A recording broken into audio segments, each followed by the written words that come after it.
Hello, I am State Senator Reggie Thomas, and I represent the 13th Senate District, which encompasses part of Lexington, Kentucky.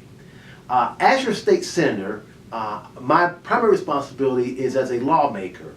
I work in Frankfort during this session, in which we make laws that impact every aspect of a person's life, including their ability to eat, sleep, live, earn a living, drive a car.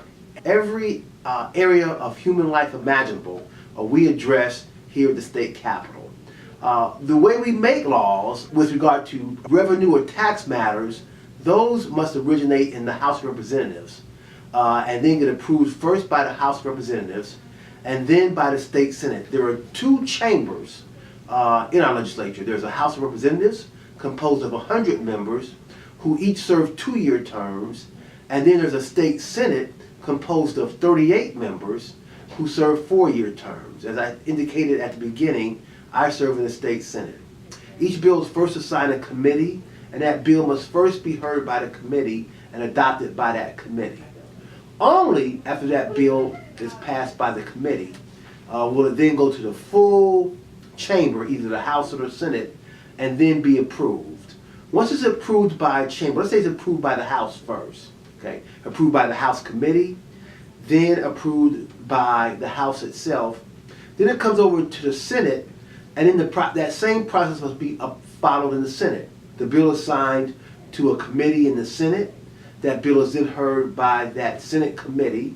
If it's voted on and passed by the Senate committee, then it goes to the full Senate chamber for vote as well. If the bill passes the Senate chamber, then upon its passage of the Senate chamber or both chambers, then it goes to the governor for signature. The governor has the authority under our state law not to sign a bill that's passed both chambers. He can say, I don't believe in this proposed law, I'm not going to approve it.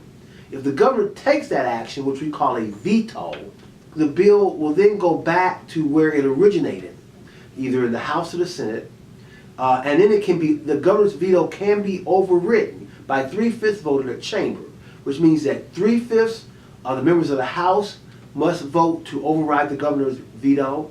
Then it'll go to the other chamber, where it then must be overridden by 3/5 of the total Senate members.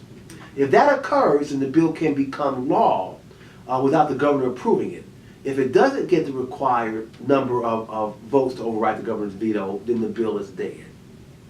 I encourage all of you to come down and see how laws are passed in Frankfort. I have a page system where I have young people like yourself come spend a day with me and watch how bills become law. They sit in my Senate seat, they sit in the full chamber, they meet other state senators, and they watch how bills become law. I would ask that all of you take advantage of my page system and contact my office if you're interested in becoming a page. I hope I've given you some insight into what I do as a state senator. It's a very big job, very important job, a very busy job, but one that I enjoy because it allows me to help people and hopefully make their lives better. Thank you for allowing me to share this time with you. And again, I hope to see you at some point here in the State Senate in Frankfort.